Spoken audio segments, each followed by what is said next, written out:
to one more episode of your Heaven's Night Castle. I'm your host. Uh, Tonight's going to be an episode on PureFlix. We're streaming it live on Facebook and also on YouTube. And the title of today's episode is going to be Monasteries. And I want to read you the headline is The Stress of a Typical Day Can Be Relentless. This documentary follows one man as he travels to seven Christian monasteries in search of peace. Hope you guys are ready. Sit tight, enjoy. Thank you for your likes, thank you for your shares. And this channel, it's only here because of your support.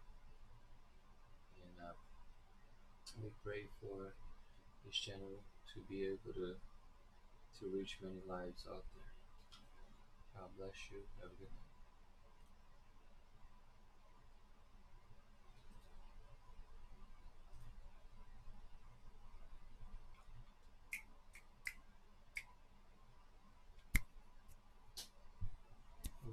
Hello, hello, hello, hello, hello.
Late in the 3rd century, a rich young man named Antoon longed for solitude. Giving up all that he possessed, he journeyed to the heart of the Egyptian desert. For nearly 80 years, he lived the simplest of lives, praying, fasting, and occasionally welcoming visitors. Antoon, or Saint Anthony of the desert, was the father of monasticism, a spiritual father for monks and others who seek peace and quiet with their God.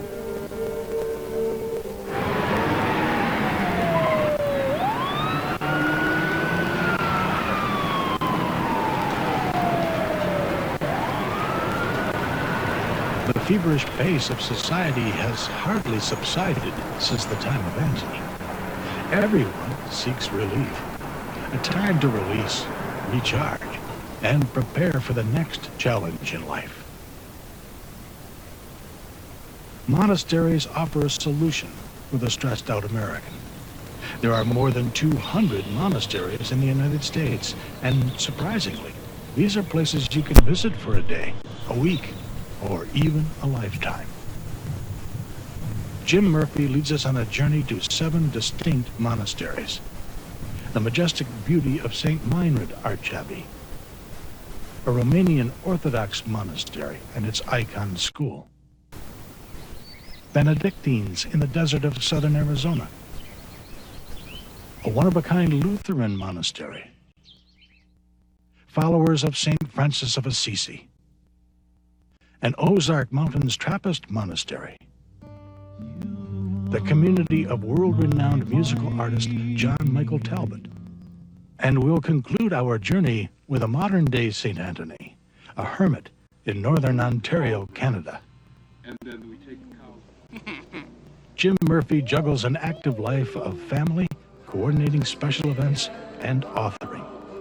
Active in Christian renewal, Jim has visited personally with Pope John Paul II and Mother Teresa of Calcutta. To pray with and for the people of America, he recently walked 4,000 miles across the United States. And so, we seek answers to these questions. Do monks and other religious have a patent on peace?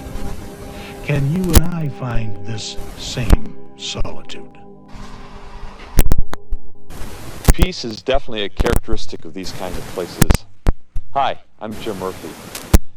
Although the lifestyle of those who live in these monasteries may seem a bit unique or even unusual to us, their hearts are filled with warmth and a willingness to share with us some of the greatest mysteries of life. Hello. Alright. Just making sure my mic is working. Hello. 1, 2. Mic.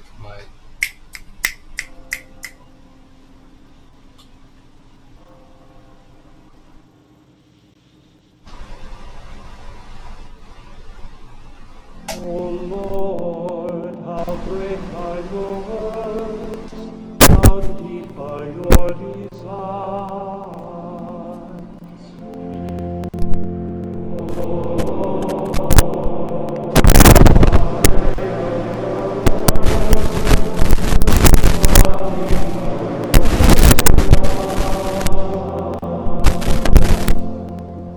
In wisdom you have wrought them all.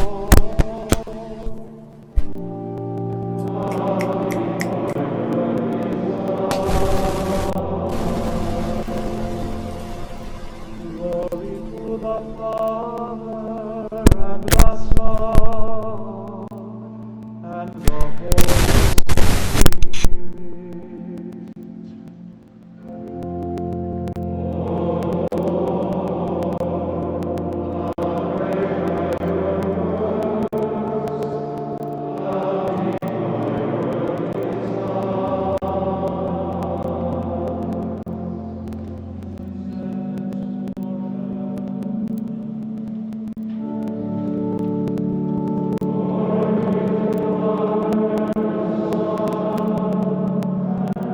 Atop the rolling hills of southern Indiana stands an ancient work of art, St. Meinrad Archabbey.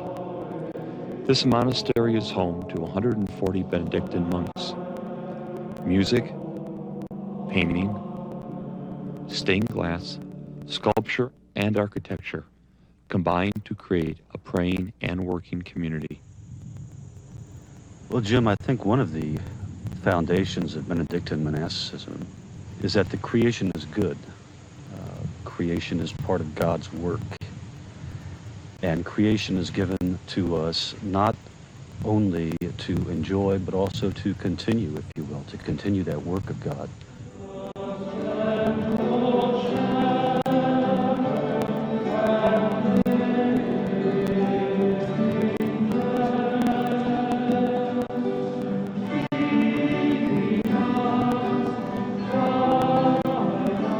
This is St. Benedict, a 6th century Christian who taught the importance of both praying and working.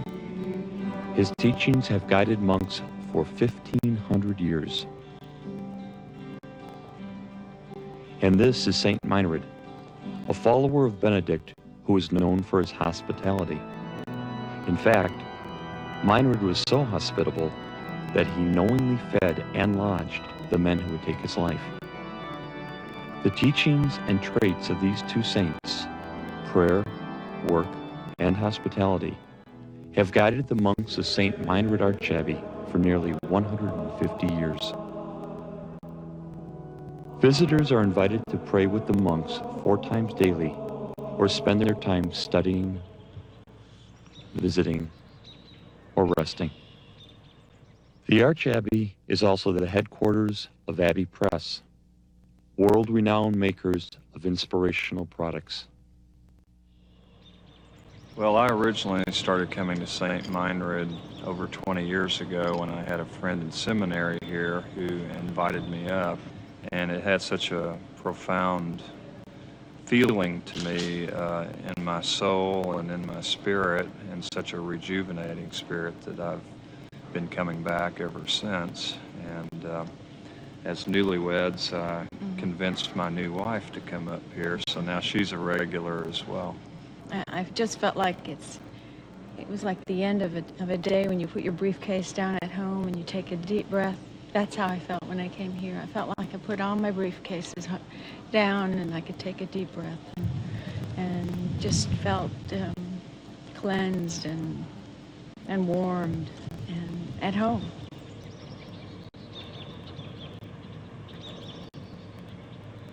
One of the values, key values of both Christianity and Benedictine monasticism is that you can find God in the ordinary. You don't have to go up on top of the mountain. You can find God in the world around you. You can find God in the people around you. You can find God in the silence or in the noise of your own heart. Prayer doesn't have to be long. Prayer doesn't have to be dramatic. Prayer can be something as simple as taking 2 minutes out and saying, who am I? You know, what am I trying to do here? Who is God? I think your first thought is that it's almost hyper-religious. Maybe only people who are devoted to religion in their daily life, or like the clergy, should come. But really, it's just the opposite. It kind of helps you center back on those parts of yourself that you don't usually take out and look at in everyday life. We tease that people go to Las Vegas together for little mini honeymoons. We go to St. Meinrad's.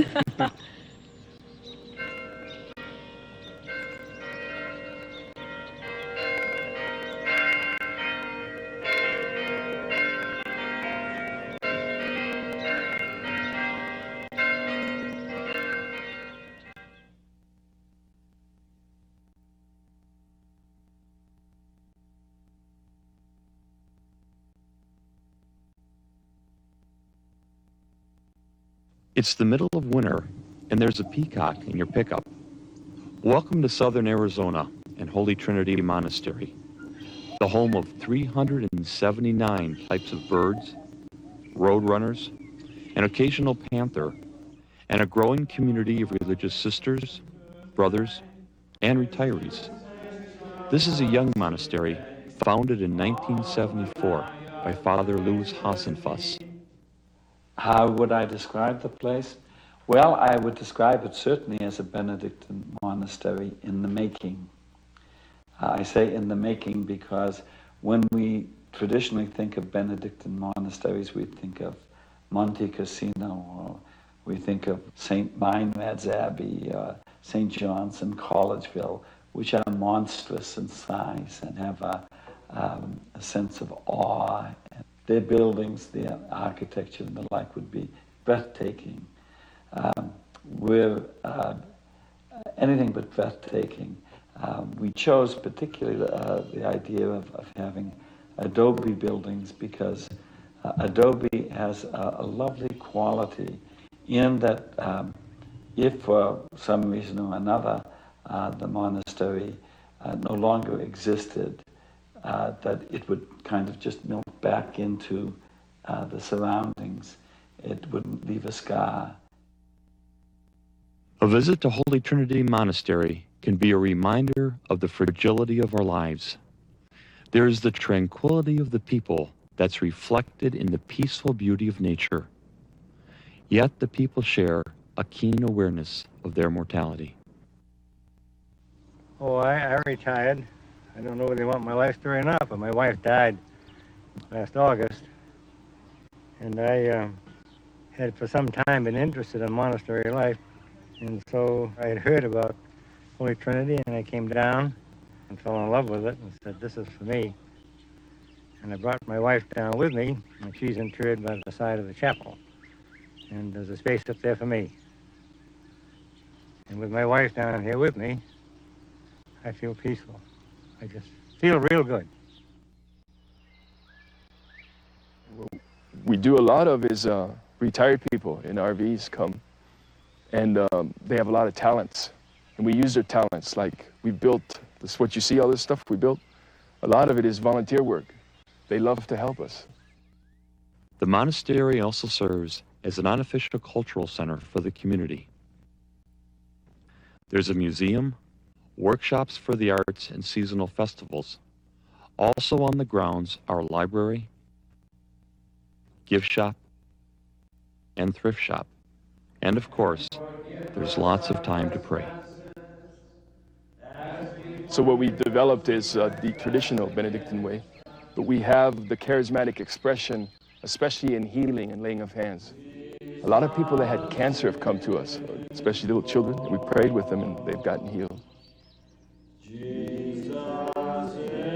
I would say that for an individual who feels that they are, say, 6 or 7 inches below the surface of the water, that they're over their head definitely, that individual would be able to come here and merely walk up to the chapel, the lovely garden entrance into the chapel, to walk around the bird sanctuary, to make the outside stations of the cross, to sit by one of the 5 little lakes that we have,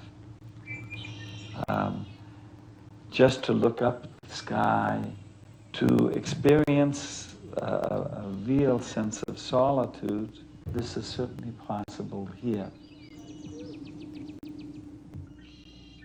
A highlight for many Holy Trinity visitors is a Friday evening prayer service called Taizé. It's an enlightening time of prayer and contemplation.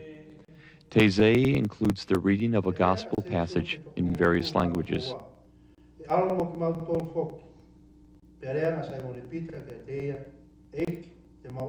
We start off with English and move into Latin, and then we go into German, and we go into Spanish and French and the Tongan language. But it just shows the universality of God's message and of God's desire that we be a people who enter into meditation and then hopefully move deeper into contemplation. And so we offer an environment in which this can take place. Ubi caritas et amor.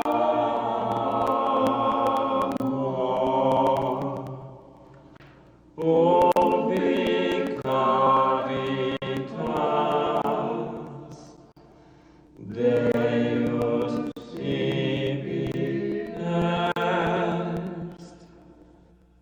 Behold, behold, the wood of the cross, on which is hung my salvation. Oh, come, let us adore.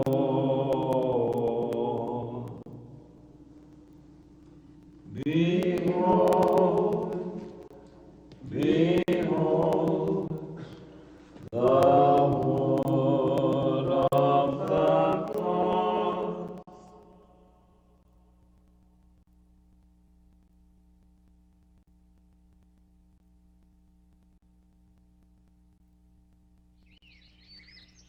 This is Dormition of the Mother of God Orthodox Monastery here in southern Michigan. It was founded by Romanians and is only about 10 years old. Although the monastery itself is quite new, the form of worship here is ancient.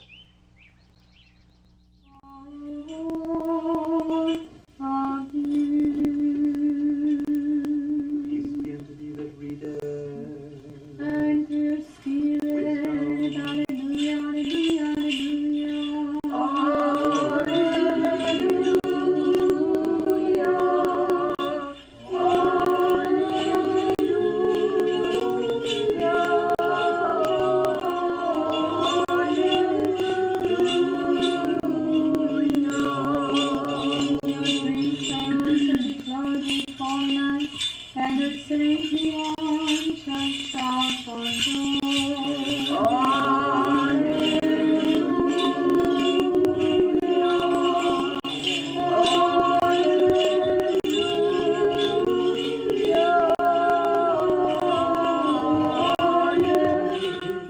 This is a spiritual oasis in the desert of this world, a place where you go to rest and renew yourself spiritually. This is my mom's granddaughter, Debbie. Debbie, and her dad was Eli. Remember Eli? Yes. The most important thing in this monastery are the services in church, the liturgical cycle in 24 hours. Second are the guests. There is no Orthodox monastery without a guest house. They don't pay anything. It's not a hotel. They come to do what we are doing. They are invited to be exactly as we are. This peaceful setting in Rives Junction, Michigan, is far from Father Roman Braga's homeland, where he and others were persecuted for their religious beliefs. Father Roman was imprisoned in Romania for 11 years. 2 of those years were in solitary confinement. His crime? Among other things, teaching people about the saints. Ironically, imprisonment became a monastic experience for Father Roman. And I found God there. I'm ashamed to tell you, I was a theologian. I studied my theology, but theology is nothing to be studied. About God, you don't read, you don't make research. God is life. I didn't find God in my heart until then. I was still young, 26 years of age. But that solitary confinement was wonderful. When you don't have another perspective, there was a little window there, but I couldn't reach it. You look just 4 walls of your room. You have to go somewhere. Because people is an intellectual journey, okay, but you have to go to explore something else. And that's what the moment when I started to explore my inner universe, which is our soul. When you find God in yourself, you don't find only God, you find yourself. Save this and take this part and add some more of this to make it darker so that you can use it for your outlet. This is Icon School, and these are icons. Icons are the picture story of salvation history. Of course, we call icons is the Word of God in color, in pictures. As we walk in an Orthodox church, we look at the walls and we see the scripture open. All the parables in the Old Testament, the prophets, the saints, the miracles that Christ has performed, they're all there. At one glance, you can see it all. So that the icon becomes a window through which you are looking into heaven, channels of communication between man and God. I consider every icon studio a shop of the Holy Spirit. Typically, the creation of an icon requires months of praying, fasting, and painting. This monastery offers a mini course in iconography, and these students will take home St. Mary Magdalene. Well, whether they've got an art background or not, they can expect, hopefully, with God's help, to finish an icon in about 5 days of real intense work. You begin with prayer. Painting an icon is a gift from God, and it's a theological undertaking. So prayer is very, very important, not only in starting your work, but while you're working. I really haven't had any art experience. It gives you a better idea of the monastic life, I think, because it's one of the things that the monks do here and in other monasteries is paint icons. And I wanted to try it out also. It gives you a new respect for icons because you see them and it takes a long time to do one properly. It's God's gift to be able to paint icons, and I'm very happy to be able to share it here at the monastery because they give us so much, and to be able to give back a little bit, it's really a joy.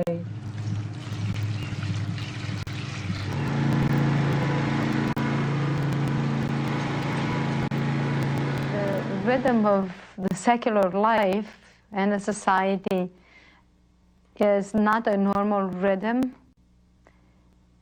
A normal rhythm for us is the rhythm of prayer and of church.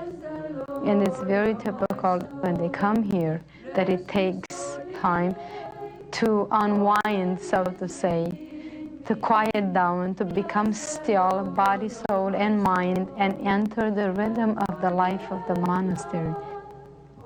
You discover a whole new world, a whole new person within yourself. This is what we are stressing for people who come to the monastery. I hope that this monastery will become a spiritual center for everybody.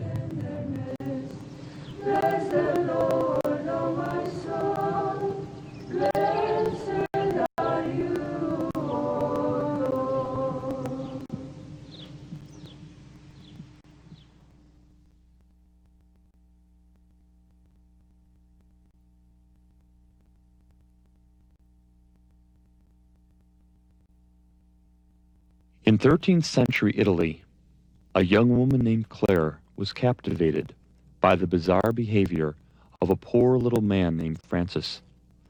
Francis was known to give beggars the clothes he was wearing, talk to birds, and pray throughout the night. He tried his best to read the Gospels and be like Jesus. Claire was the first woman who decided this way of life was noble. She was a young, beautiful woman of a noble family, and she knew that God was calling her to something. And when she heard Francis preach, that spoke to her so strongly. She had a burning desire to be completely poor. And for 800 years, thousands of women have decided to follow the way of St. Clare. Located in farm country near Evansville, Indiana, the Monastery of St. Clare is home to 20 Franciscan Sisters of St. Clare. They spend their days and nights in prayer, but like Francis and Clare, they find time to enjoy the beauty of creation. I do. I love to be out. We get lots of fresh air, lots of good exercise, and sometimes you see results, sometimes you don't. Sometimes I see lots of little red worms, and that makes me very happy because I know they're making good soil. And it's kind of a challenge. In the springtime, you come out and find things that you didn't know would ever come up again. It's sort of like meeting old friends. Now, if any real gardener saw this, you'd say that's murder. Like most monastic communities, the poor Clares in Evansville have an important outreach. For 100 years, churches throughout the Midwest have relied on these sisters for their communion bread. The material we use is flour and water, nothing else. We don't use any other foreign substance in our baking. No oil, sugar. When we mix for a big day's baking, we mix 90 pounds of flour in one mixing, and we do that 3 times.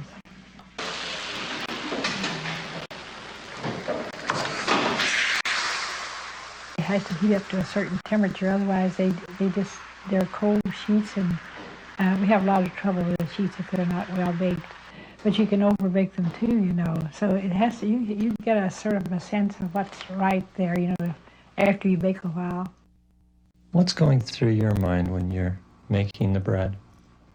What's going through my mind is oftentimes a conversation with the Lord, or perhaps just talking one way to Him. Other times I'm totally devoid of any words and just being with Him.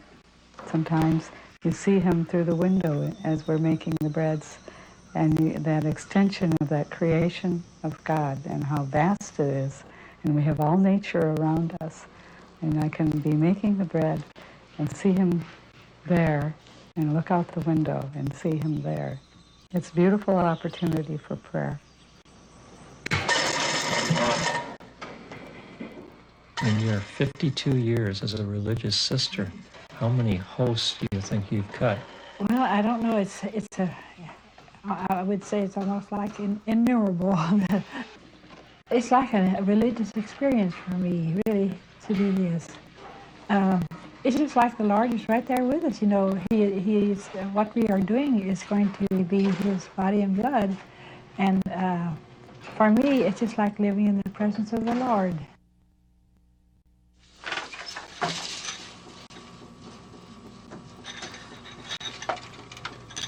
Our days are a mixture of prayer, of work, of recreation, and of solitude and leisure. Our days are centered around the Eucharist. All the time that we are working, we are praying in our heart and offering our work to God.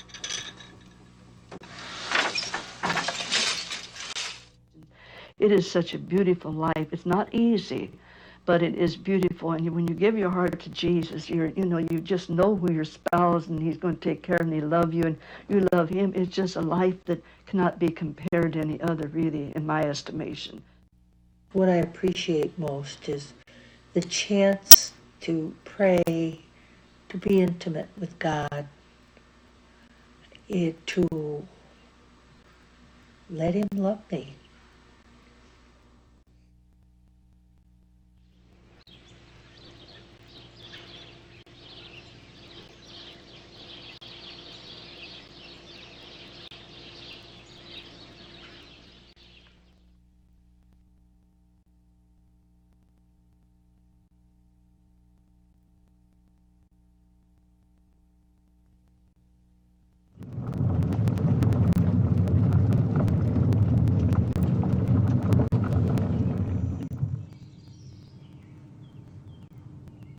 Nature's Welcoming Committee at St. Augustine House offered us instant tranquility. This monastic community in southern Michigan is the smallest in North America. You know, it's worth noting that St. Augustine House is in the Lutheran tradition, and can't be more than a half a mile down the road from here is a Roman Catholic monastery. And it's interesting that although both of these houses are in a different tradition of Christianity, their common heritage is St. Benedict. Also, it's worth noting that we're just moments away from the greater Detroit area. And with all the busyness of the city and the hustle and bustle and the noise, we come out here to a place where Father Richard Herbal tells us is a very unique way of life.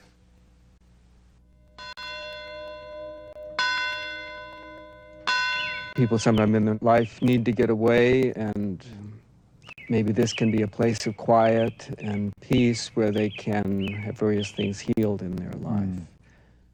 In 1950, a successful businessman from Hudson's department store in Detroit began studying theology. A few years later, he was ordained as a Missouri Synod Lutheran priest. Father Arthur Kreinhader spent the rest of his life seeking monasticism. He founded this monastery in the late 50s. Comfortable accommodations, spacious retreat areas, tomes of religious literature, and traditional worship have attracted visitors for 4 decades. Some people might be attracted to the nature, the isolation, or the silence, or the liturgical prayer that goes on here. through all of that, I would hope they would come to a deeper sense of the presence of God. One monastic writer, he had an interesting image that he used, and that was of a nuclear reactor.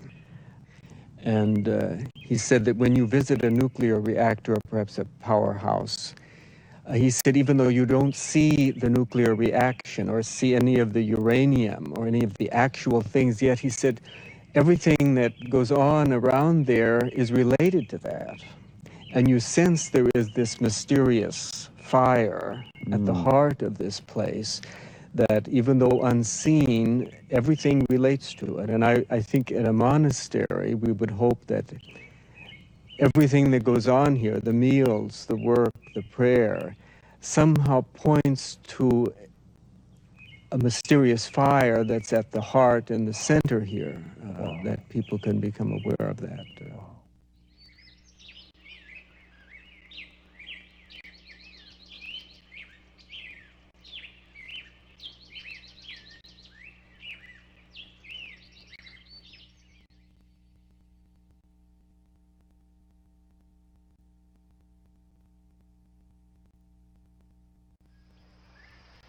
Assumption Abbey is probably the most remote monastery in the United States. In the center of 3,400 wooded acres in the Ozark Mountains of Missouri, this is the home of 17 Trappist monks. For visitors, it's a warm and hospitable place with excellent accommodations and delicious meals cooked by the monks. Like many monasteries, Assumption Abbey asks its guests for nothing more than a free will offering. The Trappists here have a claim to fame. They're known around the world for their fruitcakes. They make 23,000 per year.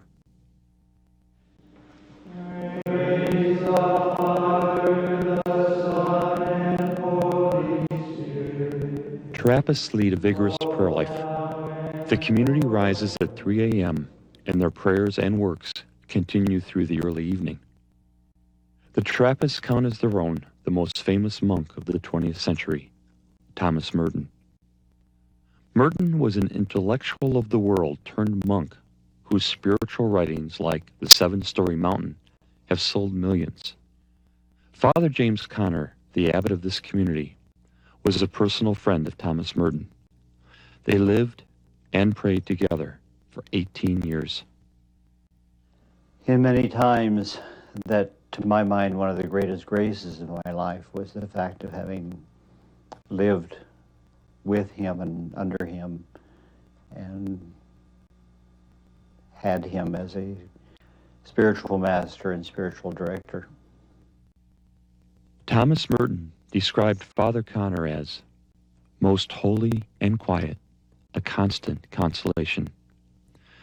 We asked Father Connor what Merton's advice would be for today's seekers of peace and solitude. He would certainly encourage them in those aspects of their life, because those were precisely the aspects that he sought most diligently. He would realize the frenetic quality of life today. So he would encourage them certainly to be in touch with those elements of solitude and of silence and of prayer. And from that, to be able to come into touch with the deepest part of their own being, the deepest part of their own heart.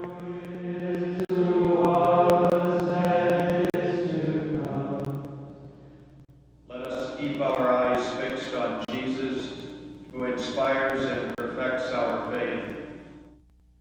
As a teenager, Michael Jones' heart was drawn to the religious life, but he delayed his vocation for 32 years. During that time, he was a Marine and flew helicopters in Vietnam. Later, he enjoyed an adventurous career as a pilot. Then, at age 50, he came to Assumption Abbey. It's the most perfect lifestyle that I've ever run across. It's a very balanced lifestyle. You get up at the same time in the morning, you go to bed at the same time in the evening, you pray at the same hours, you work at the same hours. It's very calm, but it's also a very hard life. It's difficult getting up at 3 o'clock every morning some days, you know. But it seems to suit me. If a person feels that they may be called in a contemplative direction, you're never going to know unless you give it a try. You have to give it a try. And that was one of the reasons I came here, gave up a 27-year career and came here, is because I didn't want to go through the rest of my life wondering, you know, was I really called and I didn't answer God's call? So I'm here to find that out.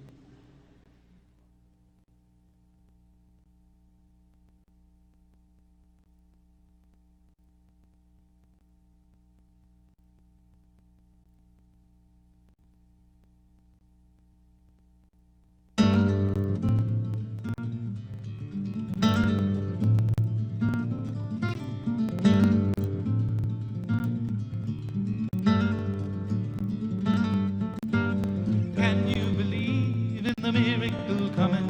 Can you believe it will take you away? There will be living where once there was death. There will be living in Jesus. This is musical artist John Michael Talbot. He was a folk rock virtuoso in the 1960s and is now the leader of a monastic community called the Brothers and Sisters of Charity.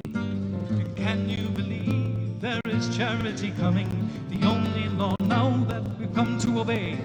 John Michael, I know that your background is rock and roll. How do you get from rock and roll bands to Christian community? Well, in our the music of Mason Prophet, which was the name of our band, we ask a lot of questions. We ask questions about, back in those days, the morality of things like the war in Vietnam. And then once you go to morality, you move to spirituality. So we began asking a lot of questions, searching, and a lot of hours on long bus rides, on tours, where you'd have to either get stoned or read. I chose to read. I would read, you know, political books, social books, and religious books.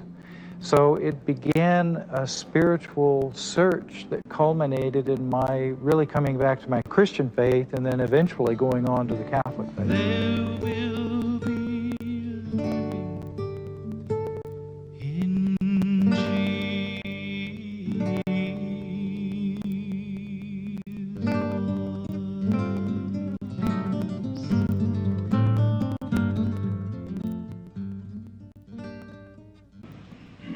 Oh God, come to my assistance.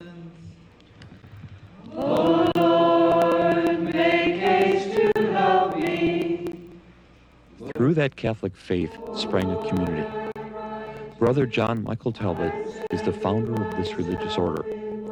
When he isn't touring, he lives with 40 brothers and sisters here at Little Portion Hermitage in northern Arkansas. Some of the members are celibate and others are married. The community offers a variety of retreats throughout the spring, summer, and fall. The Brothers and Sisters of Charity are a unique blend of Christian expressions. They borrow from St. Francis of Assisi, St. Benedict, and ancient desert monks. The community lives a simple life, growing most of their own food and trying to live in harmony with the environment. You might think that having a world-famous musician as a community leader, living in the midst of these beautiful surroundings, and having a great dog like Buster would make life perfect. But even the community has its own challenges.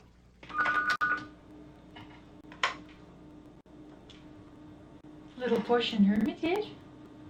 We're just folks, you know, like folks out in the world. We're seeking God, yes, but we have all of our faults and failings that we're working on. A lot of people come here and say, oh, you guys live in heaven. No, when you come to the monastery, you come to do battle. You come to do spiritual battle. And eventually, I imagine, we will walk on cloud 9. But really, we start out battling ourselves. We find out how selfish we are. We get still so we can see all the stuff that's inside. It's tough, but it's worth it. It's tough, but it's good. My frame was wasted. I groaned all the day. There are also 400 people throughout the world who are committed to this community but live in their own homes. They're called domestics. Manny and Mercy Robles are elementary school teachers in Southern California. As domestics, their love for this way of life is growing. Any room for them, even around the door. While he was delivering God's word to them, some people... As you get older, you start to readjust your priorities. And I can see that the priorities that I am looking to now are lived out here at Little Portion.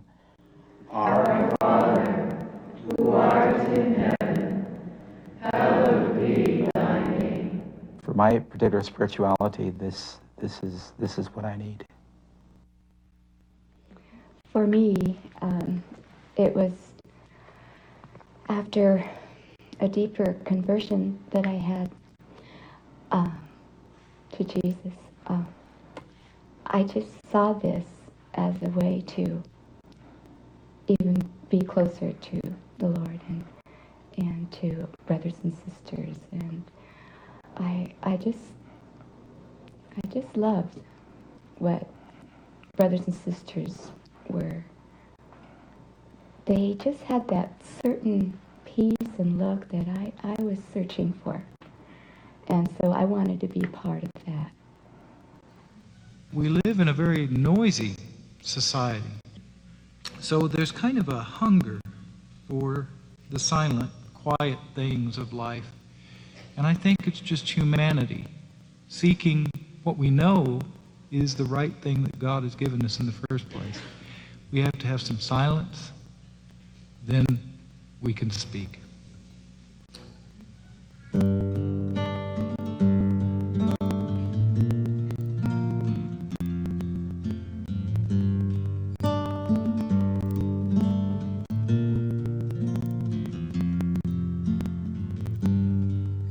You are my hiding place, oh Lord.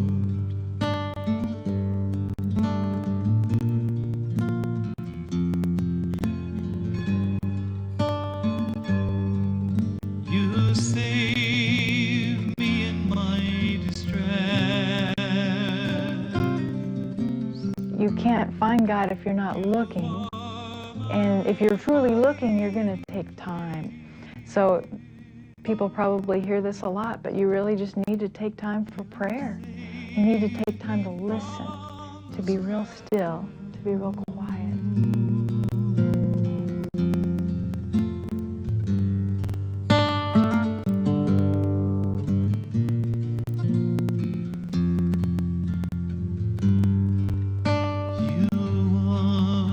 My hiding place, oh Lord.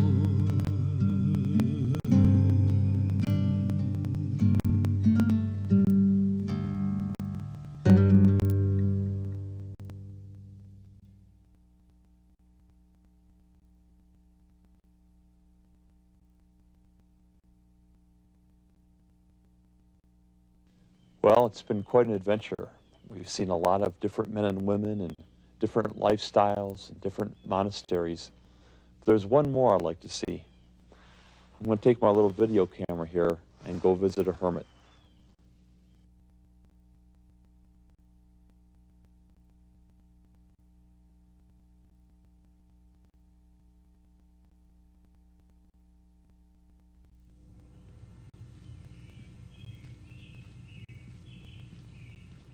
Hermits live in various degrees of extreme solitude, but to stay true to their beliefs, they are usually part of a monastic community. Early Christian hermits followed this pattern, living alone but often worshiping in small groups on Sundays and holy days. Father Patrick McNulty leads a similar life. This is his hermitage in northern Ontario, Canada, where he spends most of his time in prayer. He also belongs to a Christian community called Madonna House and spends part of his time performing more typical priestly duties. As a young man, Father McNulty worked as a parish priest in northern Indiana.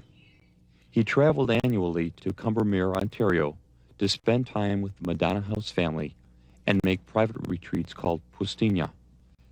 He found himself spending more and more time here in northern Canada. But I've always been monastic. That's been always been my desire. The family just sees that somebody is ready to go and live in Pustinia and pray for Madonna House, pray for the world, and so they say go. This has been Father McNulty's home for over 20 years. It's a one-room, 13 by 15-foot cabin. Everything is bagged, nothing is bought. Most Pustinias have no electricity or running water. Father McNulty has some community responsibilities that require electricity. Although he's far removed from the typical world, his mind and heart are very close to it. We have to let go of being so technological. There's no space for God anymore. And God will get that space by one way or another. And I don't mean by condemning, but we'll either wear out or we'll overstuff ourselves, or somehow God's going to get to our hearts. Then once we really believe in God, then we know God is in charge in a very good, loving sense. But how the world gets to that, whoa.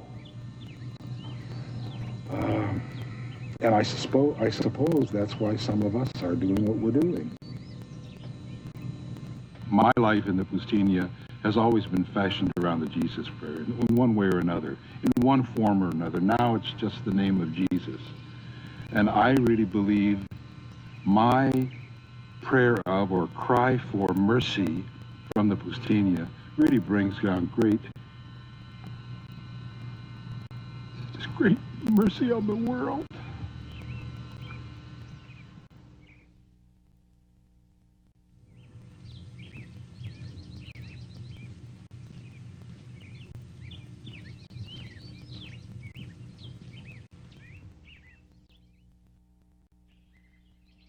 As we've seen in these stories, men and women from the ancient times to the present, from St. Anthony of the Desert to school teachers of today, still seek God and seek His peace.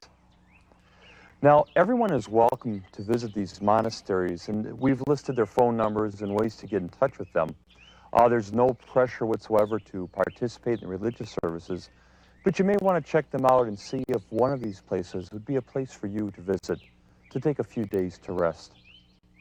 If you can't get to a monastery, by all means, take some time by yourself for prayer, for solitude, for silence. For if you seek God, you will surely find Him. And when you find God, you will find peace. I'm Jim Murphy. May God's grace and peace and joy be with you today.